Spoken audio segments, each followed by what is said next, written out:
네, 외국 사람들에게 한국 역사에 대해서 소개할 때가 있습니다. 그럴 때 한국학 강의를 하면서 외국인들에게 이런 질문을 던질 때가 있어요. 여러분, 한국이 수천 년 동안, 수천 년 역사 동안 외적의 침략을 몇 번이나 받았는지 아세요? 그러면 아무것도 모르는 외국 사람들이 그럽니다. 두 번? 세 번? 에이, 그건 너무 적지요. 좀 더 써보세요. 그러면 한 10번? 20번? 그럽니다. 그때 얘기하죠. 우리 민족은 지난 수천 년 동안 외적의 침략을 900번 이상 받았습니다. 그러면 외국인들이 기절을 합니다.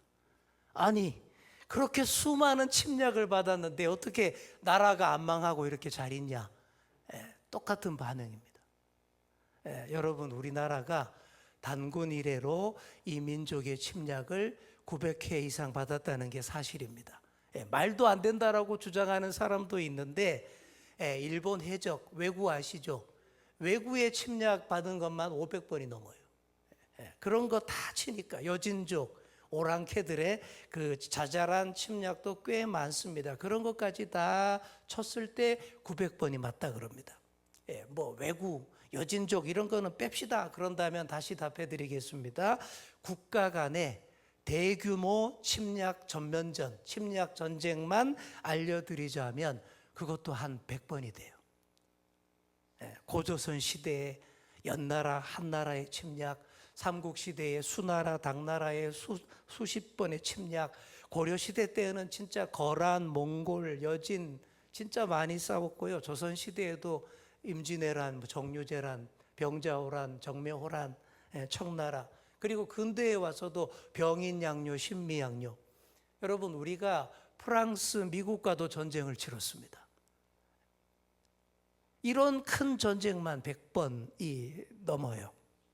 자잘한 침략까지 다 합치면 900회가 맞고요.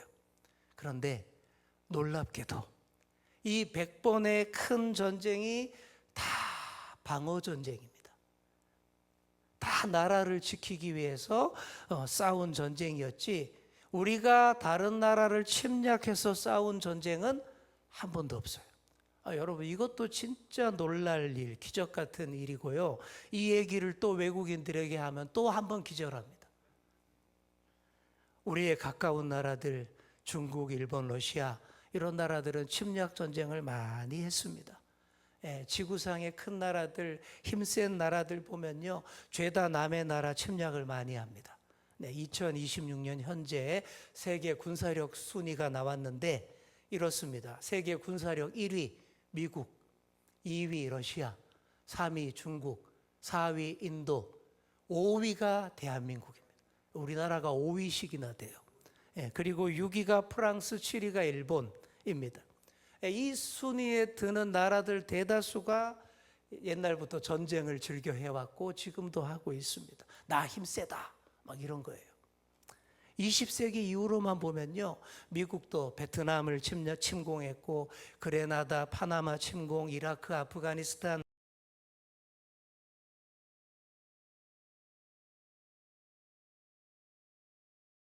그리고 러시아가 우크라이나를 침공했고 이스라엘이 이란을 공격했습니다. 이스라엘은 팔레스타인을 시도 때도 없이 공격합니다. 중국은 또 대만을 침공해서 먹고 싶어서 들썩들썩하고요. 일본은 평화헌법을 바꿔서 다시 전쟁할 수 있는 나라가 되고 싶어서 들썩들썩합니다. 여러분, 이런 게 현실의 약육강식의 이 세상 얘기입니다. 그 가운데서 우리나라 대한민국은요, 가장 위험한 지역에 가장 전쟁이 일어나기 쉬운 위치에 딱 자리 잡고 있습니다. 그런데도 우리가 전쟁하지 않고 평화를 지키고 있다는 것은 진짜 또 이게 기적인 거예요. 저는 이게 다 하나님의 보호하심이라고 믿습니다. 그리고 하나님께서 우리 민족에게 맡겨주신 중요한 사명을 우리가 담당하고 있기 때문에 가능하다라고 믿습니다. 그게 우리 민족의 저력이에요. 900번이나 침략당하면서도 한 번도 남의 나라 침략하지 않고 평화를 위해 힘썼고 지금도 힘쓰고 있다라는 것, 우리 하나님이 아주 크게 보시고 우리를 아주 의롭게 보십니다. 어떤 역사학자 중에는 이렇게 말하는 분도 있어요. 아유, 우리도 좀 세게 나가서 침략도 좀 하고 영토도 좀 넓혔으면 좀 좋았을까? 예. 우리를 괴롭힌 놈들 쳐들어가서 꼼짝도 못하게 했으면 참 좋았을 텐데, 이렇게 말하는 분도 있습니다. 그러나 오늘의 이게 우리입니다. 화평케 하는 자, 성경 용어로 화평케 하는 자, 피스메이커입니다. 평화를 진짜로 사랑하고 남을 해롭게 안 하는 국민성, 착한 심성을 가진 우리 민족이에요. 이런 우리를 하나님께서 의롭게 보시고 앞으로의 세상을 선한 영향력으로 잘 이끌라고 우리에게 더 맡겨주시리라 믿습니다. 그러니 여러분, 우리가 더 잘해야 돼요.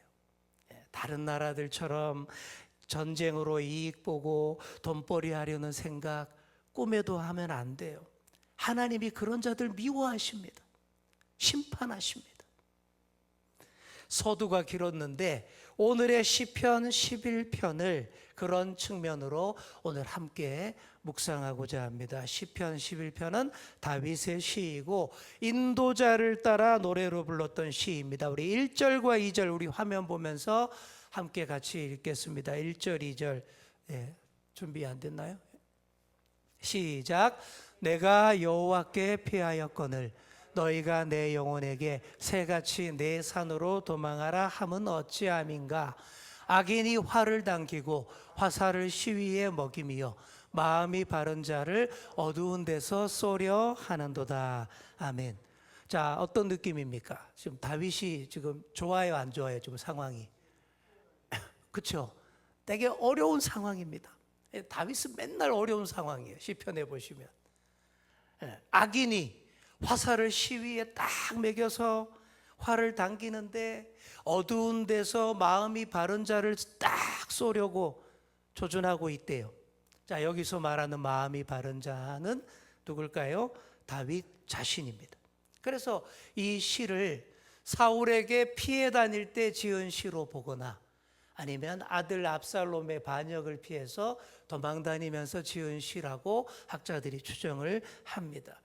지금 이 시를 묵상하는 우리에게 맞춘다면 바로 우리입니다.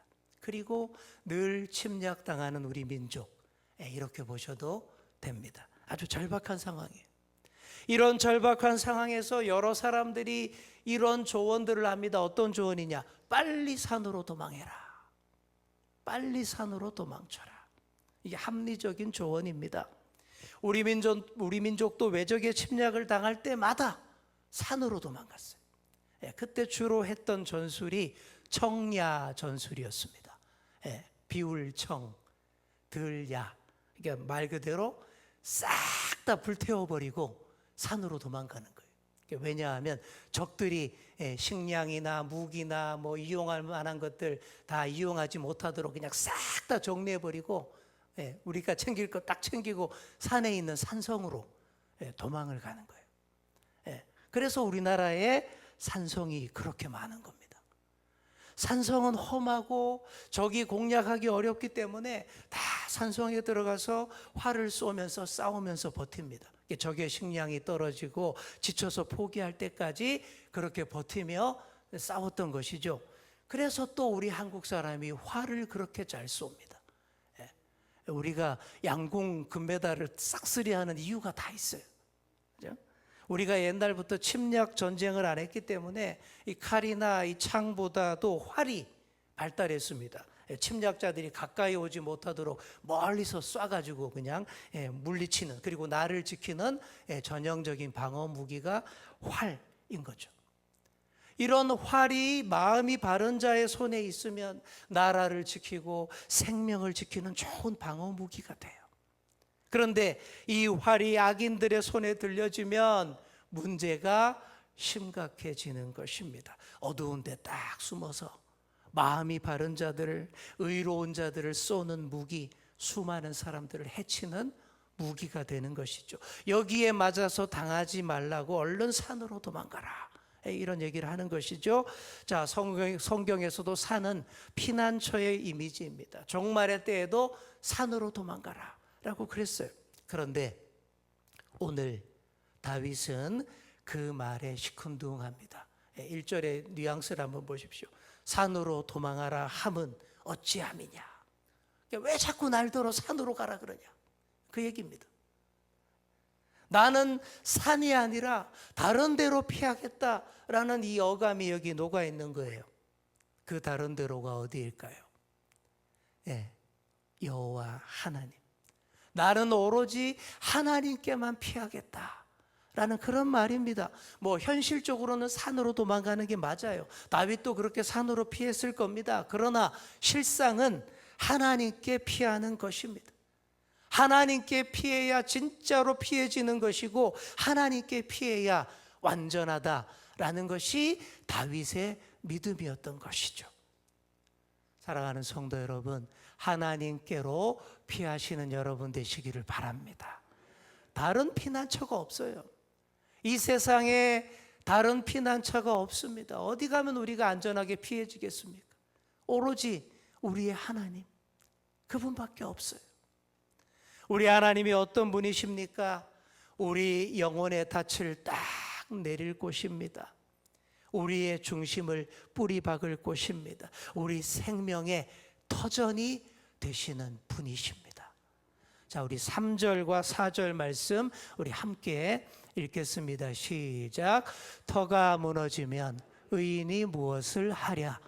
여호와께서는 그의 성전에 계시고 여호와의 보좌는 하늘에 있으며 그의 눈이 인생을 통촉하시고 그의 안목이 그들을 감찰하시도다. 아멘. 자, 여기 나오죠. 터가 무너지면 의인이 할 수 있는 게 없어요. 기초부터 흔들리고 무너지는데 뭘 할 수 있겠으며 어디로 또 피할 수 있겠습니까? 그러니 이 산으로 저 산으로 뭐 이리저리 흔들리며 도망 다니기보다 절대 무너지지도 흔들리지도 않는 터전이 딱 세워져 있어야 합니다. 그게 뭘까요? 자, 4절에 나옵니다. 4절에 뭐가 나옵니까? 여호와께서 계시는 성전, 또 보좌 나오잖아요. 여러분, 이것만이 우리의 터전인 줄 믿습니다. 우리가 뿌리박을 터전이 다른 게 아니라 바로 이거예요. 우리 하나님만을 우리의 피할 산성으로 삼으시고 터전으로 삼으시고 그분이 계시는 성전, 하늘의 보좌만을 바라보셔야 합니다. 그래서 오늘 우리가 아까 찬송했던 거예요. 크신 주께 영광 돌리세. 터가 높고 아름다워 온 세상의 기쁨, 바로 그겁니다. 이렇게 우리가 하나님이 계시는 곳만을 바라볼 때 그분의 눈이 우리 인생을 통촉하십니다. 자, 여기서 말하는 통촉한다라는 것은 다른 사람이 절대 볼 수 없는 것까지도 다 들여다본다, 이런 뜻이에요. 또 하나님의 안목이 우리를 감찰하신다라고 말합니다. 여기서 감찰하신다라는 말은 세밀하게 들여다보시고 낱낱이 분석하신다라는 뜻입니다. 여러분, 이렇게 우리 인생을 다 들여다보시는 우리 하나님이십니다. 그리고 우리 인생에 깊이 개입을 하십니다. 우리 5절 말씀 다 함께 읽겠습니다. 5절 시작. 여호와께서는 의인을 감찰하시고 악인과 폭력을 좋아하는 자를 마음에 미워하시는도다. 아멘. 하나님이 의인을 위하여서는 피할 길, 살 길을 내시지만 악인과 폭력을 좋아하는 자는 마음에 미워하신답니다. 저는 여기서 이 마음에와 미워하시도다 사이에 세 글자를 꼭 넣고 싶습니다. 진짜로 혹은 억수로. 하나님이 악인과 폭력을 좋아하는 자를 억수로 미워하십니다. 그냥 미워하시는 게 아니에요. 진짜로 미워하십니다. 정말 우리 하나님은 의인들, 마음이 바른 자들, 우리 대한민국처럼 절대 남의 나라 침략 안 하는 나라를 반드시 지켜주십니다. 그러나 폭력을 좋아하는 악인은 진짜로 미워하셔요. 요즘 그런 하나님 마음에 딱 걸린 나라들과 지도자들이 많습니다. 지금 곳곳에서 전쟁 중 난리도 아니지 않습니까? 보면서 너무 안타까워요. 왜 저러나? 특히 이스라엘이라는 이름으로 세워진 나라가 그러면 안 되는 거예요. 현대 이스라엘 국가가 하나님의 이름과 영광에 온통 먹칠을 하고 있습니다. 이란과의 전쟁을 안 끝내려고 온갖 전쟁 범죄를 자꾸 자행을 해요. 레바논을 공격하고 무고한 팔레스타인 사람들을 그렇게 많이 죽이고 있습니다.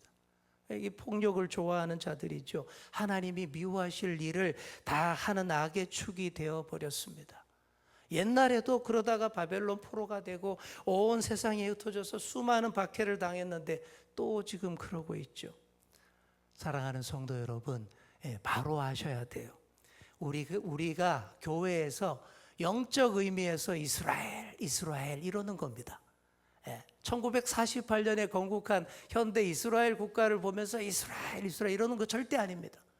요거 구별을 잘 하셔야 되는데 안타깝게도 요거를 구분을 못 하시는 성도님들이 좀 많이 있더라고요. 좀 너무 보수적인 신앙을 가진 한국교회 성도들이 뭐 이런 걸 잘 모르고 유대인들의 영향을 많이 받는 그런 미국적 정서만 배워서 무조건 이스라엘 편만 드는데 뭘 좀 제대로 아는 수준이 있는 그리스도인이라면 절대 그러시면 안 돼요. 얼마 전 이스라엘 병사가 십자가상을 부수는 장면 본 적 있으십니까? 저는 보면서 충격을 받았는데요. 그들이 예수님 안 믿어요. 구약의 여호와 하나님만 믿는다면서 온 세상 사람들을 다 힘들게 합니다. 레바논 사람, 팔레스타인 사람 마구 죽이는데 오히려 팔레스타인 사람들 중에 우리 같은 개신교인들이 많아요. 이런 걸 몰라요, 우리 한국 교회 교인들이. 뭐 너무 편향적으로 그냥 사고가 딱 한쪽으로 치우쳐져서 이스라엘 이러는데 우리가 이스라엘 이러는 것은 영적인 의미로 얘기하는 겁니다. 그걸 이해하셔야 돼요.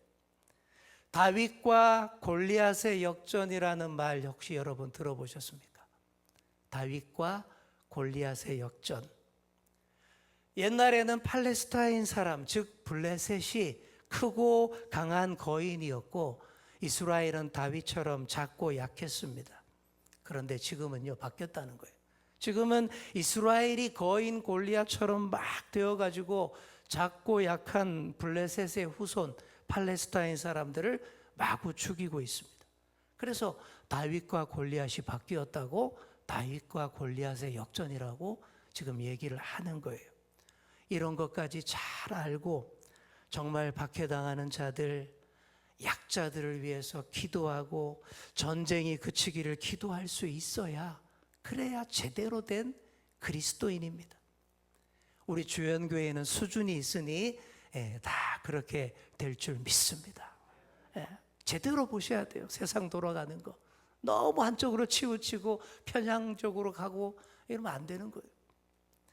우리 하나님은 의로우신 분이기에 의로운 일을 좋아하십니다. 그래서 의인들은 지키시고요, 폭력을 좋아하는 자들 반드시 심판하시는데 어떻게 심판하시느냐? 오늘의 말씀 마지막 6절과 7절에 이렇게 나와 있습니다. 자, 우리 6절과 7절을 함께 읽겠습니다. 시작. 악인에게 그물을 던지시리니 불과 유황과 태우는 바람이 그들의 잔에 소득이 되리로다. 여호와는 의로우사 의로운 일을 좋아하시나니 정직한 자는 그의 얼굴을 배우리로다. 아멘. 하나님이 악한 자를 어떻게 심판하시냐?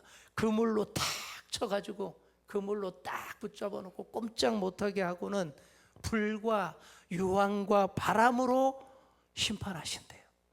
누구도 감당할 수 없는 그런 심판의 묘사입니다. 이 심판의 잔은 누구도 피하지 못합니다. 과거 태평양 전쟁 때에 일본 제국주의가 동남아 사람들 다 괴롭히며 전쟁을 엄청 확장했어요. 그리고 미국한테 이길 가능성이 전혀 없는데도 끝까지 발악하면서 싸웠습니다. 제가 마치 그런 것 같아요. 마치 애굽의 바로가 10가지 재앙으로 두들겨 맞으면서도 끝까지 하나님께 거역했던 것, 바로 그런 모습과 같아요. 그러다가 마지막 10번째 재앙, 원자폭탄을 맞게 된 것입니다. 지구상에서 유일하게 원자폭탄 맞은 나라가 일본이 된 것이죠. 그게 마치 불과 유황과 바람으로 확 쌀은 것처럼 그런 심판이었습니다. 너무나 끔찍하고 정말 인류 역사상 큰 비극이 맞는데, 하지만 피할 수 없었고 딱 오늘의 말씀과 같다라는 느낌을 제가 지울 수가 없는 거예요. 그러나 하나님의 도우심을 구하고 의로우신 하나님을 붙드는 자는 반드시 하나님 곁으로 더 가까이 나아가 주의 얼굴을 뵙게 되는 줄 믿습니다. 오늘 마지막 결론이 그거예요. 주의 얼굴을 더 가까이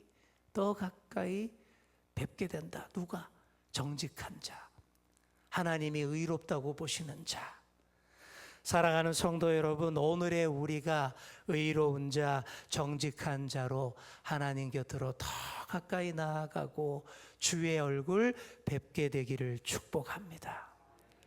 지금 이스라엘은 저러고 있지만 대신에 우리나라 대한민국이 21세기에 하나님 나라 종주국이 될 줄 믿습니다. 잘하면 그렇게 됩니다. 일찍이 백범 김구 선생께서 이런 말씀을 하셨어요. 우리 화면으로 한번 볼까요? 나는 우리나라가 세계에서 가장 아름다운 나라가 되기를 원한다.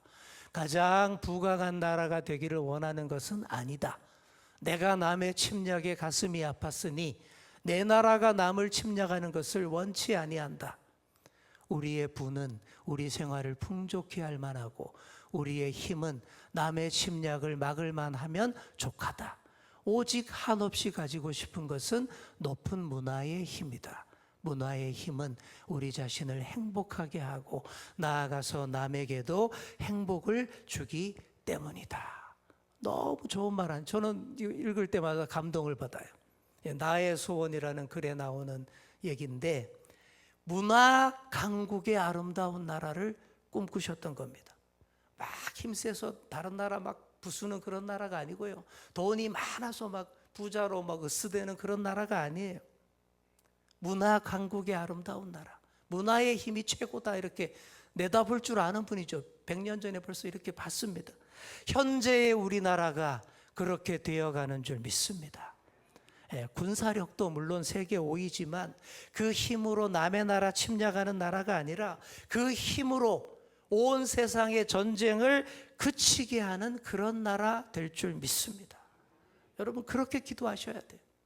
우리나라가 막 우리나라 5위야, 최고야, 까불지 마. 북한은 30몇위에 우리한테 상대도 안 돼요. 야, 까불지 마. 이게 아니에요. 그 힘으로 세상의 전쟁을 그치게 만드는 억지력을 갖춘 그런 나라가 돼야 된다라는 얘기죠. 그리고 무엇보다 현재 우리나라의 K문화 한번 보십시오. 한국 음식, 한국 노래, 한국 드라마, 한국 영화, 온 세계를 지금 휩쓸고 있지 않습니까? 우리의 한국 문화가 온 세상을 복되고 즐겁게 아주 풍요롭게 하고 있잖아요. 여러분 이게 우리 민족의 저력입니다. 힘입니다. 이런 우리가 주님의 얼굴을 더 가까이 가서 뵙게 될 줄 믿습니다. 전쟁으로 많은 생명을 죽이는 그런 나라들, 전쟁으로 돈벌이하는 그런 정치 지도자들은 절대 주님 얼굴 가까이서 못 뵙습니다. 단언컨대 정말 그렇습니다. 그런 자들이 아니라 정직하고 의로운 우리가, 선한 영향력을 미치는 우리나라가 주님 얼굴을 더 가까이 가서 뵐 수 있습니다. 여러분 이런 믿음 여러분 꼭 가지시고 자부심도 가지시고 오로지 주님의 도우심을 구하는 의로운 자, 화평케 하는 자 다 되시기를 축복합니다. 이 나라와 이 민족이 진심으로 그렇게 되도록 더 많이 기도해 주시는 그런 저와 여러분 다 되시기를 간절히 축원합니다.